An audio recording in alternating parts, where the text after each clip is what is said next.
नमस्कार दोस्तों, अगर हमें किसी अनजान जगह पर जाना है जिसके बारे में कुछ भी जानकारी नहीं है तो तुरंत गूगल मैप का सहारा लेते हैं। यहाँ तक कि सामानों व फूड की डिलीवरी के लिए भी गूगल मैप का उपयोग हो रहा है। पर क्या आपको पता है कि गूगल मैप पर कुछ ऐसी जगह भी हैं जिन्हें देखा नहीं जा सकता है? द सन की रिपोर्ट के अनुसार गूगल 10 से अधिक जगहों को अपने मैप से हटा चुका है, जिनकी अलग अलग वजह है। यहाँ डिटेल में इन सभी के बारे में जानकारी दी गई है। Number 1, area 51 America. एरिया 51 पर सुरक्षा कड़ी रहती है और किसी को आने की इजाजत नहीं है। कुछ कॉन्स्पिरेसी थ्योरी में दावा किया जाता है कि अमेरिका ने एरिया 51 में एलियंस को कैद कर रखा है और उन पर प्रयोग करता है। इस जगह को गुप्त रखा गया था, जिसकी वजह से अमेरिका के लोगों को भी इस जगह के बारे में पता नहीं था। अमेरिकी खुफिया एजेंसी CIA ने साल 2013 में पहली बार एरिया 51 के बारे में दुनिया को जानकारी दी। अमेरिका में साल 1950 से ही कहा जाता है कि एरिया 51 में एलियंस रहते हैं। सबसे बड़ी वजह यह है कि यहाँ पर कंटिलीबाड़ों के बीच रातों को उड़ते विमानों की चमक दिखाई देती थी। जून 1959 में पहली बार मीडिया में खबर प्रकाशित हुई कि नेवादा के आसपास रहने वाले लोग हरी चमक के साथ रहस्यमयी चीजों को उड़ता देखा है। इसके बाद लगातार मीडिया में एलियंस से संबंधित खबरें आने लगीं और लोग मानने लगे कि यहाँ पर अमेरिका ने एलियंस को कैद कर रखा गया है। अमेरिका के वैज्ञानिक बंधक बनाकर रखे गए एलियंस पर प्रयोग कर रहे हैं। नेवादा के इस क्षेत्र में किसी के भी आने पर रोक है, इसलिए ऐसी बातें की जाने लगीं। अमेरिकी खुफिया एजेंसी CIA ने साल 2013 में पहली बार स्वीकार किया कि एरिया 51 जैसी कोई जगह है, लेकिन एलियंस के होने से मना कर दिया। CIA ने बताया कि यह एक अमेरिकी एयरफोर्स बेस है। नेवादा में एक सूखी हुई झील पर यह क्षेत्र बसा है। इस जगह को बिजली के तारों वाली कंटीलीबाड़ों से चारों तरफ से घेरा गया है। इसकी सीमा पर जगह जगह चेतावनी दी गई है कि अंदर आने की कोशिश करना खतरनाक साबित हो सकता है। इसके साथ ही हर जगह हथियारों से लैस जवानों को तैनात किया गया है। यह जवान 24 घंटे इस क्षेत्र की रखवाली करते हैं। इतनी कड़ी सुरक्षा है कि इस क्षेत्र के ऊपर से विमानों को भी आने जाने की इजाजत नहीं है। यह क्षेत्र 3.7 किलोमीटर में फैला है। अब इस क्षेत्र को सैटेलाइट से देखा जा सकता है, लेकिन पहले ऐसा नहीं था। अमेरिकी सेना के मुताबिक यह लड़ाई के मैदान की नकल है। यहाँ पर युद्ध की तैयारी, ट्रेनिंग और अभ्यास किया जाता है।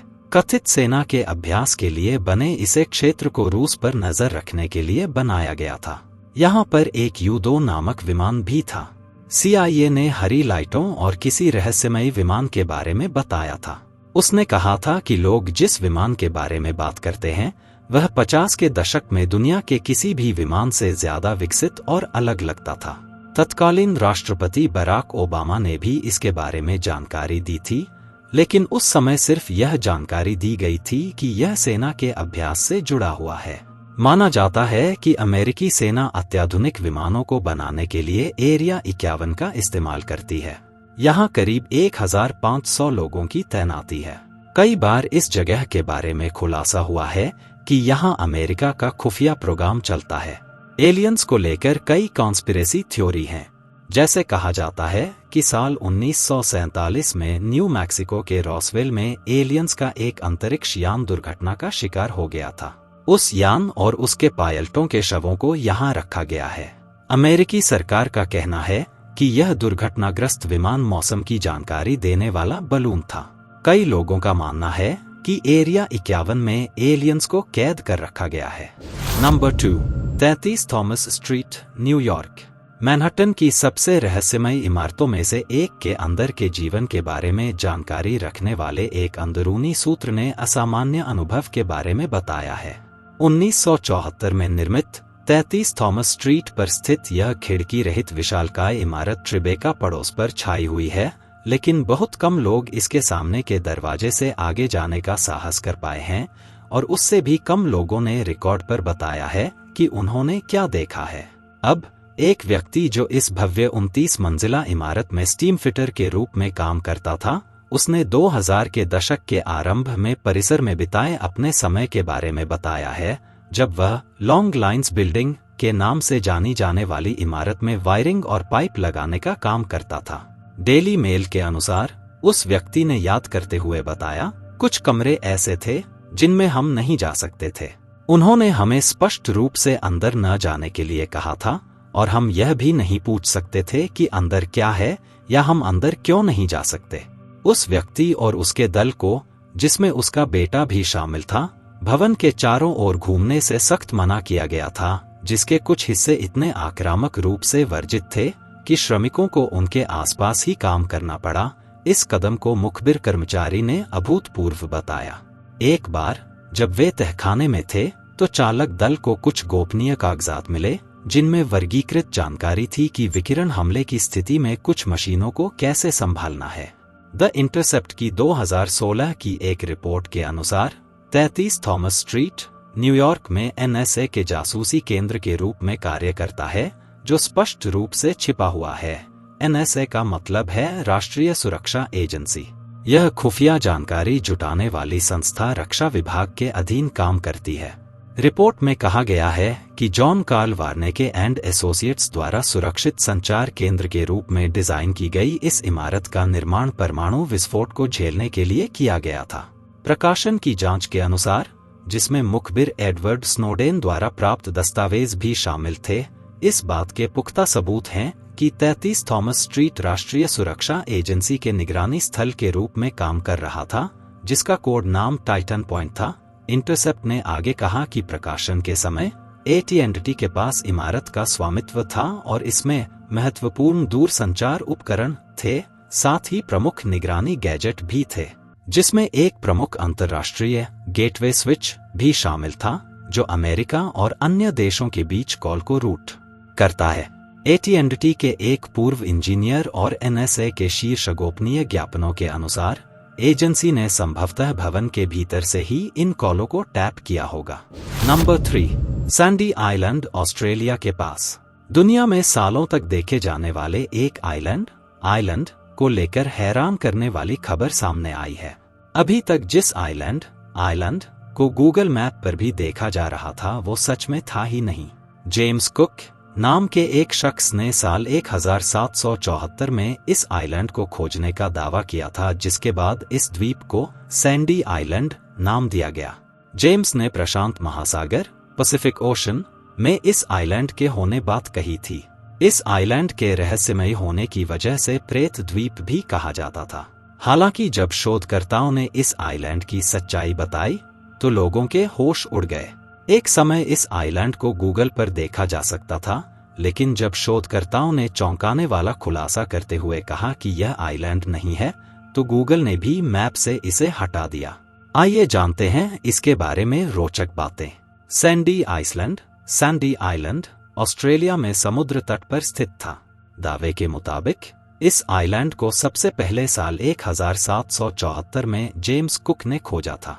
जेम्स कुक ने संभावना जताई थी कि इस आइसलैंड की लंबाई 22 किलोमीटर और चौड़ाई 5 किलोमीटर है। वेलोसिटी नाम के शिप ने भी साल 1876 में सैंडी आइलैंड के मौजूद होने का दावा किया गया था। सबसे बड़ी बात यह है कि ब्रिटेन और जर्मनी ने अपने 19वीं सदी के मानचित्रों में भी इस आइलैंड के होने का दावा किया था। हालांकि बाद में कई लोगों की तरफ से इस आइलैंड को लेकर आशंका भी जाहिर की गई थी। फ्रेंच हाइड्रोग्राफिक सर्विस की तरफ से इस आइलैंड को समुद्री मानचित्र से साल 1979 से हटा दिया गया। ऑस्ट्रेलियाई वैज्ञानिकों ने एक रिसर्च के दौरान नवंबर 2012 में पाया कि यह आइलैंड है ही नहीं। वैज्ञानिकों ने इस जगह समुद्र की गहराई नापी तो पता चला कि गहराई 4300 फीट से ज्यादा नहीं थी। यूनिवर्सिटी ऑफ सिडनी की मुख्य भूविज्ञानी मारिया सेटन ने कहा था कि किसी तरह की गलती हुई होगी। एक पेपर भी प्रकाशित किया गया था जिसमें पुष्टि हुई है कि सैंडी आइलैंड नहीं था। नंबर 4, जीनट आइलैंड, रूस। यदि आप गूगल मैप्स पर ब्राउज कर रहे हैं और किसी कारण से पूर्वी साइबेरियाई सागर में द्वीपों को देख रहे हैं, तो आपको एक अजीब चीज दिखाई देगी, एक भयावह काला धब्बा जो जीनेट द्वीप नामक एक भूभाग को ढक रहा है। यह द्वीप वास्तव में बहुत छोटा है, केवल 3 वर्ग किलोमीटर में, और पूर्वी साइबेरियाई सागर में डी लॉन्ग आइलैंड द्वीप समूह का हिस्सा है। 19वीं शताब्दी के अंत तक इस निर्जन द्वीप की खोज जीनेट अभियान के दौरान नहीं हुई थी, जिसने बेरिंग जलद भूमध्य के माध्यम से उत्तरी ध्रुव तक पहुंचने का असफल प्रयास किया था। हालांकि जीनेट द्वीप का इतिहास जितना संक्षिप्त है उतना ही नीरस भी है, लेकिन गूगल मैप्स जिस अजीबोगरीब तरीके से इसे प्रस्तुत करता है उसने कई तरह के षड्यंत्र सिद्धांतों को जन्म दिया है, जिसमें एलियंस की संलिप्तता से लेकर राष्ट्रपति ओबामा के गुप्त सौदों तक शामिल हैं। इस द्वीप के बारे में खोज करते समय सबसे पहली चीज जो आपका ध्यान खींच सकती है वह है गूगल पर इसकी कम रेटिंग। क्या लोग वास्तव में इस निर्जन द्वीप पर आए थे और किसी कारणवश अपने प्रवास से असंतुष्ट थे? जैसा कि पता चला है, ज्यादातर खराब समीक्षाएं इस तथ्य के कारण हैं कि यह द्वीप गूगल अर्थ पर छिपा हुआ है। अन्य समीक्षकों को संदेह है कि रूसी राष्ट्रपति व्लादिमीर पुतिन वहां कुछ गलत करने की कोशिश कर रहे हैं और जेनेट द्वीप के लिए बुरी योजनाएं बना रहे हैं। Number 5, Fukushima nuclear plant, Japan. 11 मार्च को जापान में आए भूकंप, सुनामी और फुकुशिमा परमाणु ऊर्जा संयंत्र हादसे को 10 साल हो जाएंगे। जापान ऐसा देश है जो परमाणु बम का पहला और अंतिम भुक्तभोगी रहा है। चेरनोबिल के बाद फुकुशिमा में दूसरे सबसे बड़े परमाणु हादसे का शिकार होने के बाद जापान में परमाणु ऊर्जा के प्रति फैला असंतोष पूरी दुनिया में फैल गया। दुर्भाग्य से दुनिया को परमाणु ऊर्जा की जानकारी तब मिली थी जब अगस्त 1945 में जापान के ही हिरोशिमा और नागासाकी शहरों में परमाणु बम गिराए गए। परमाणु बम ने दोनों शहरों को ध्वस्त कर दिया।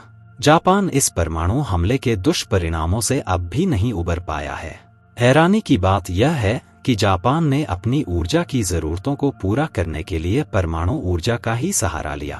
2011 में आए सुनामी से पहले जापान में 30% बिजली का उत्पादन परमाणु संयंत्रों से होता था। फुकुशिमा हादसे के बाद परमाणु ऊर्जा के प्रति दुनिया का नजरिया बदल गया। इसके बाद बहुत से देशों ने अपने महत्वपूर्ण परमाणु ऊर्जा कार्यक्रमों की समीक्षा की। जर्मनी और स्विट्जरलैंड जैसे देशों ने तो परमाणु ऊर्जा संयंत्रों को चरणबद्ध तरीके से खत्म करने की घोषणा की। हादसे के वक्त जापान में 54 परमाणु रिएक्टर थे। इनमें से 12 रिएक्टर स्थायी रूप से बंद कर दिए गए और 24 को बंद किया जा रहा है। यह ऐसे समय में हो रहा है जब परमाणु ऊर्जा सेक्टर चेरनोबिल के हादसे से उबर रहा है और भारत सहित अधिक से अधिक देश ऊर्जा के इस वाहियात स्रोत को अपना रहे हैं। जापान अब भी तय नहीं कर पाया है कि वह अपने बंद पड़े परमाणु संयंत्रों को फिर से खोले या नहीं। हाल ही में ब्लूमबर्ग को दिए साक्षात्कार में फुकुशिमा परमाणु संयंत्र के संचालक व जापान की सबसे बड़ी यूटिलिटी कंपनी टेप्को के अध्यक्ष टोमोआकी कोबायाकावा ने कहा कि परमाणु ऊर्जा के बिना देश 2030 तक कार्बन डाइऑक्साइड का उत्सर्जन आधा करने का लक्ष्य हासिल नहीं कर सकता। हालांकि दुनिया के लिए यह मानना मुश्किल है कि ऊर्जा की जरूरतों को पूरा करने के लिए परमाणु ऊर्जा संयंत्रों को फिर से शुरू करना आवश्यक है।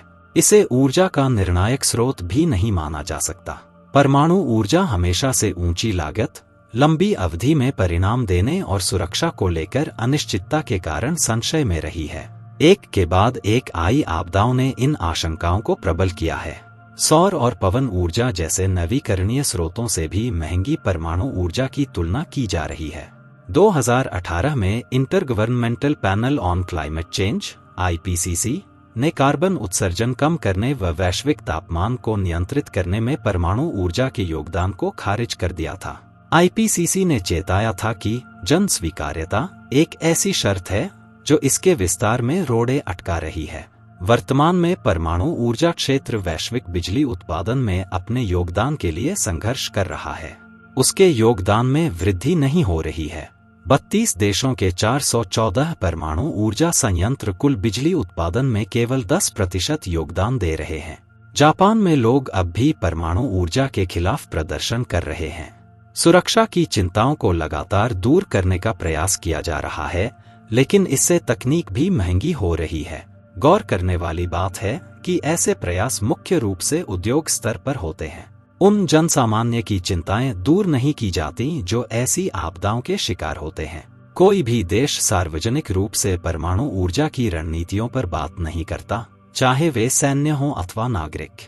इसके अलावा परमाणु संयंत्रों और इसमें इस्तेमाल होने वाले ईंधन यूरेनियम के खनन का स्थानीय समुदायों द्वारा विरोध किया जाता है। यही वजह है कि अधिकांश देश स्वच्छ ऊर्जा के स्रोतों पर निर्भर हो रहे हैं, जो न केवल सस्ते हैं बल्कि बड़ी आबादी तक उनकी पहुंच भी है। परमाणु ऊर्जा ऐसी स्थिति में पहुंच गया है जहां से उसे उबारा नहीं जा सकता। दोस्तों, अगर ये नॉलेज अच्छा लगा हो तो वीडियो को लाइक करके चैनल को सब्सक्राइब जरूर करिएगा। फिर मिलेंगे नेक्स्ट वीडियो में। जी धन्यवाद।